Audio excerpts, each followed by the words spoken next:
అమ్మాయి వ్యభిచారం చేయటం మీరు కళ్ళారా చూసారా? చూశానండి. రిపోర్ట్ రాసివ్వండి. ముందు దాన్ని తీసుకురండి. ఆల్రెడీ తీసుకొచ్చామయ్యా. ఎస్ఐ గారు,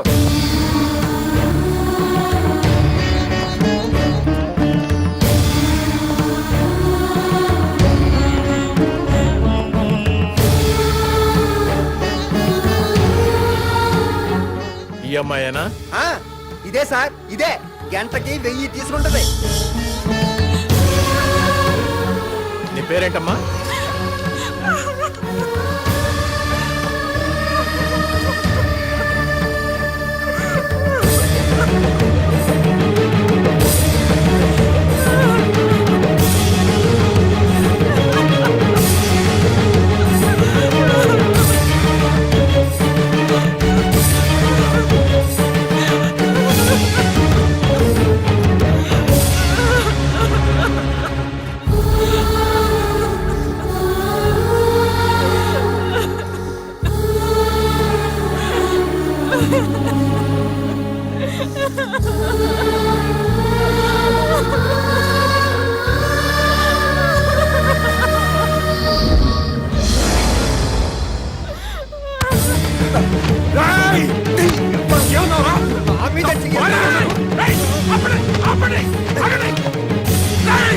నా భార్య సార్, నా భార్య సార్. తను నీ పెళ్ళానికి ఏంటి వ్యభిచారం చేయకూడదని రూల్ ఉందా?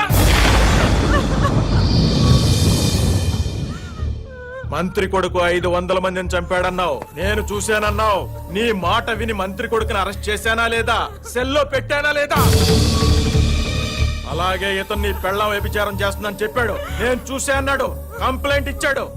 ఈయన మాట విని నీ పెళ్ళాన్ని అరెస్ట్ చేశాను, స్టేషన్ కి తీసుకొచ్చాను. తప్ప?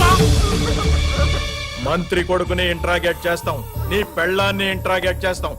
అప్పుడు తెలుస్తుంది దొంగెవరో దొరెవరో. ఎస్ఐ గారు,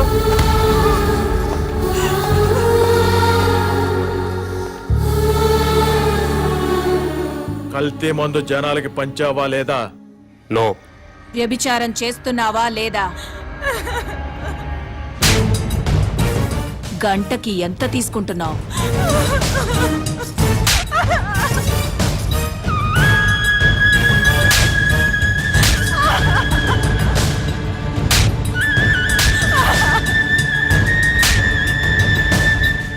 నన్ను ఎంత బాగా కొడితే అమ్మాయిని అంత బాగా కొట్టొచ్చు.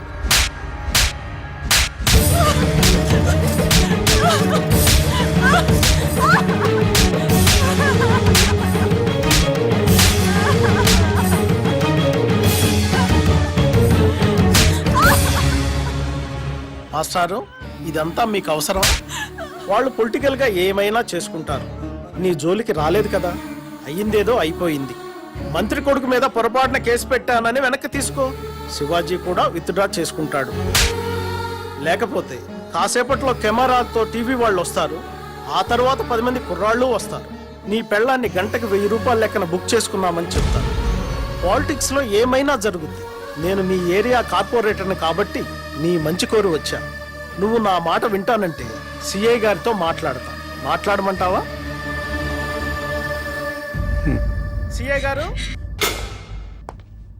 సిఐ గారు, ఎవరో కుర్రాన్ని వెనక నుంచి చూసి మంత్రి గారి అబ్బాయిని పొరపాటు పడ్డాడు, కేసు వెనక్కి తీసుకుంటాడు.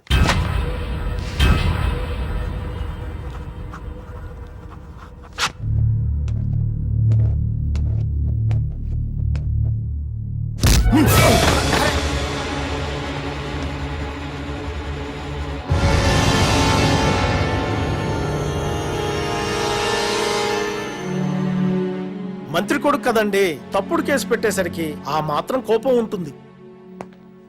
శివాజీ, అతను కేసు వెనక్కి తీసుకున్నాడు, చూసావుగా? చూశానండి. నువ్వు కూడా కేసు వెనక్కి తీసుకున్నట్టు ఫైల్ మీద సంతకం పెట్టావనుకో, పాప మా అమ్మాయిని వదిలేస్తాను. నేను పెట్టనండి.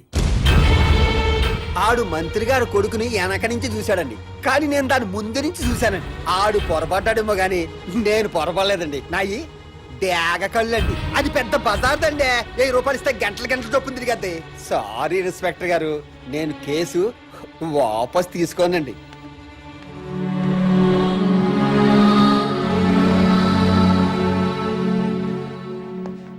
కార్పొరేటర్ గారు, ఇప్పుడు ఏం చేద్దాం? మాస్టారు, మీ ఆవిడ తిరుగుబోతు. ఒప్పుకో. ఒప్పుకొని సంతకం పెట్టావనుకో, నేను పూచీకత్తు ఉంటాను. ఇట్నుంచిటే ఇంటికి తీసుకెళ్లిపోవచ్చు. పోలీసు రికార్డుల్లో మాత్రమే ఉంటుంది. నువ్వు ఒప్పుకోలేదనుకో, మీ ఆవిడ్ని కోర్టుకు తీసుకెళ్తారు. ఆ తర్వాత జైలుకు తీసుకెళ్తారు. పత్రికల నిండా, టీవీల నిండా మీ ఆవిడ భాగవతమే ఉంటుంది.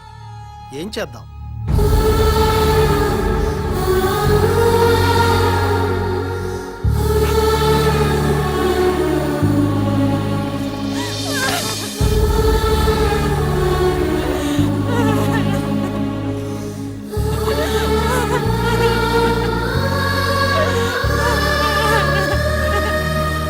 సార్, వాడి పెళ్ళాన్ని లీగల్ గానే తిరుగుబోతుని చేశాం. ఈ మాట మంత్రి గారికి చెప్పండి. ఇది నా నియోజకవర్గం అండి.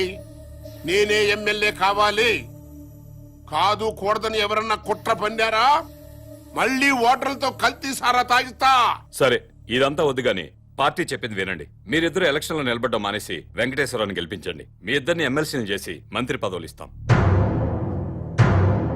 మంత్రి వెంకటేశ్వర గారు అబ్బాయి కల్తీ ముందు పంచడం నేను చూశాను సార్.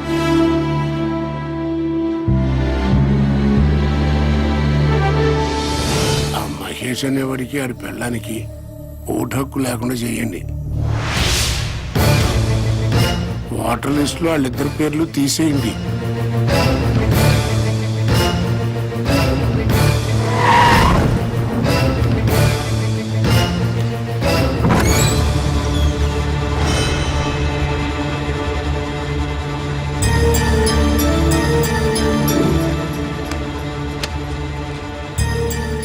మీ ఆవిడ గంటకు 1000 తీసుకుంటాం.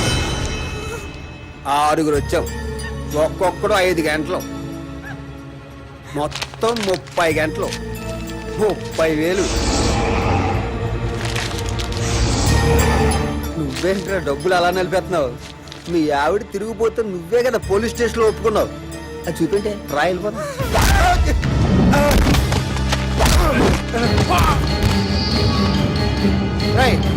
దాన్ని తీసుకొచ్చి బండిలో పడండి. ఏం చేస్తాడో చూద్దాం. వెళ్ళే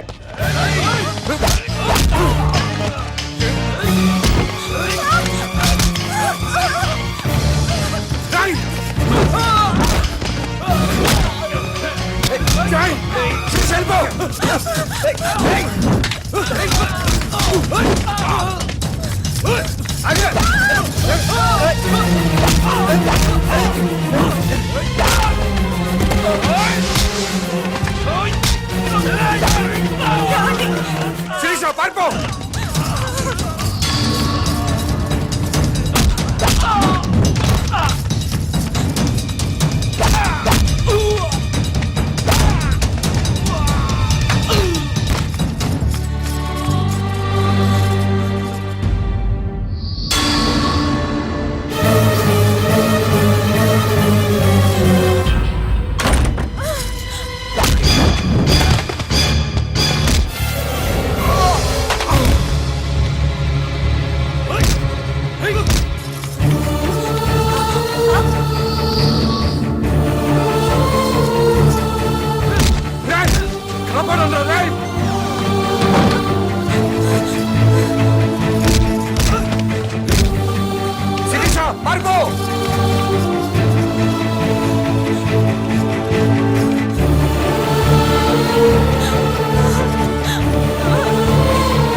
ప్లీజ్ అన్నా, డోంట్ సీ అన్నా. అన్నా, అన్నా, అన్నా.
ఏమైంది సార్?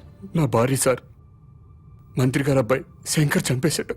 రిపోర్ట్ రాసేవండి సార్, వాడి సంగతి చూస్తాను.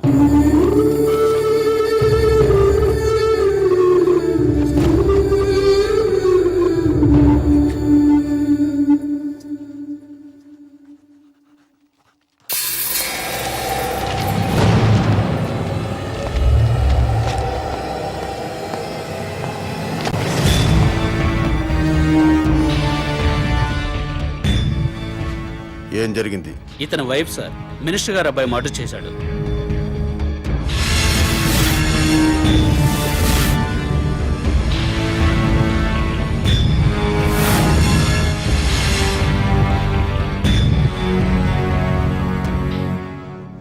ఓకే, ఏం చేద్దాం అనుకుంటున్నావు? రిపోర్ట్ రాసిమ్మన్నాను సార్. కేసు బుక్ చేయడానికా? Yes sir. ఇతను ఎవరైనా కేసు బుక్ చేస్తావు? ఇతను ఏ రిపోర్ట్ ఇచ్చినా చెల్లదు.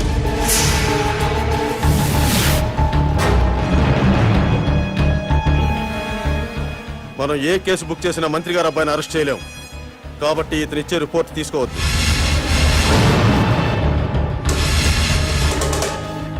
ఎందుకని సార్? ఎందుకంటే నువ్వు ఈ రాష్ట్ర పౌరుడు కాదు కాబట్టి.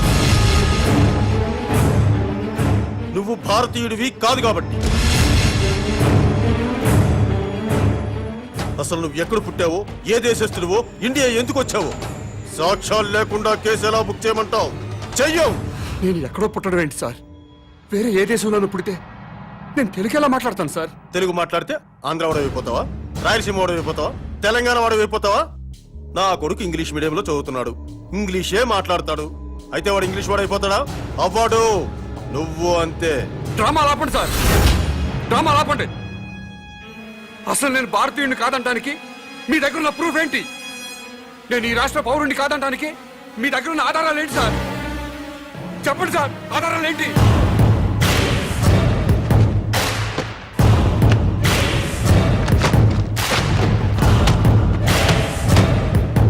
ఇది ఓటర్ల లిస్టు.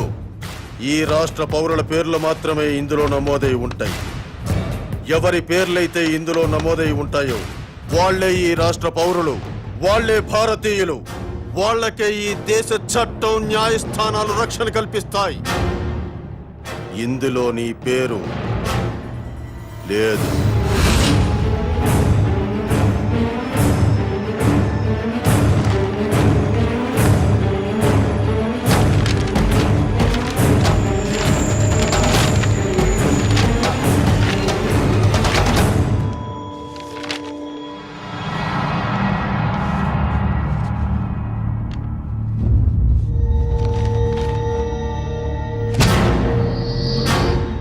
ఓటరు గుర్తింపు కార్డు ఉన్నా ఈ ఓటర్ లిస్టులో నీ పేరు లేకపోతే ఓటు వెయ్యనివ్వరు.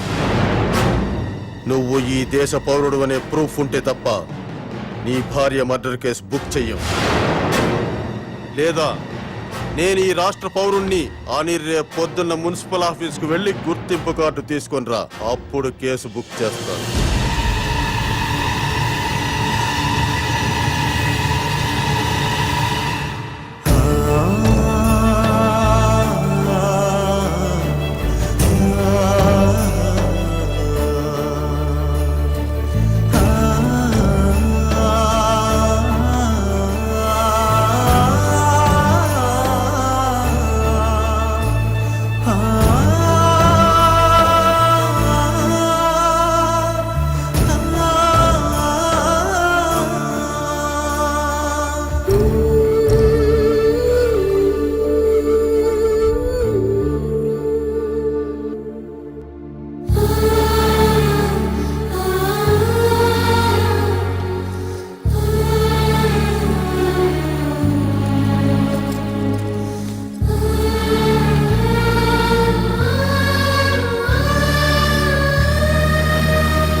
నా భార్య సార్ హత్య చేశారు. కేసు పెట్టడానికి పోలీస్ స్టేషన్కి వెళ్ళాను. ఓటర్ లిస్టులో మీ పేరు లేదు, ఓటు నమోదు చేయించుకోండి, కేసు బుక్ చేస్తామని చెప్పారు sir. Don't worry sir, date of birth certificate తీసుకురండి, వెంటనే ఓటు నమోదు చేస్తాను. అలాగే సార్.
రాంబాబు గారు మా ఆవిడ కనపట్లేదండి మీరేమైనా చూసారా